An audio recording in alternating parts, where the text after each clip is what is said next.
बिहार ने कभी नहीं सोचा था कि उसकी धरती पर पैदा होने वाला लालू यादव एक दिन उसी के लिए ही काल बन जाएगा।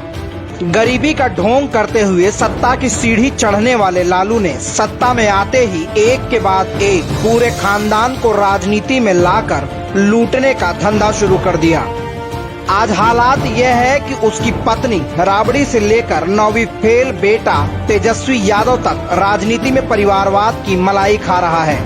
लालू यादव में योग्यता तो दूर की बात थी, सिर्फ और सिर्फ पैसों के बल पर सत्ता डोलती थी। इस लालू ने पूरे परिवार को ही जैसे बिहार को निचोड़ डालने के लिए लगा दिया था और पूरे परिवार को सत्ता के इर्द गिर्द मधुमक्खियों की तरह बैठा दिया था। जेल जाते जाते अपनी बीबी राबड़ी को मुख्यमंत्री बनवाया, झोला छाप बेटी मीसा को राज्यसभा सांसद बनवाया, 9वीं फेल बेटे तेजस्वी को उप मुख्यमंत्री बनवाया, नौटंकीबाज बेटे तेज प्रताप को स्वास्थ्य मंत्री बनवाया और साले साधु यादव को सांसद बनवाया था, जिसने बिहार की पूरी सत्ता को ही अपने परिवार की जागीर बना डाला था, जिसे बिहार में अपने परिवार के अलावा कोई और योग्य नेता नहीं मिला था।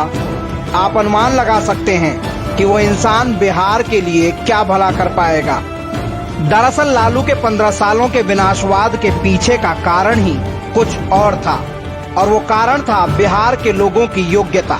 बिहार में एक से बढ़कर एक योग्य उम्मीदवार भरे पड़े हैं, लेकिन लालू को सिर्फ अपने परिवार की पड़ी थी। लालू को पता था कि अगर एक बार किसी योग्य को सत्ता की सीढ़ियों तक चढ़ा दिया गया तो फिर उसके पूरे खानदान को सपने में भी बिहार की सत्ता नहीं मिलेगी।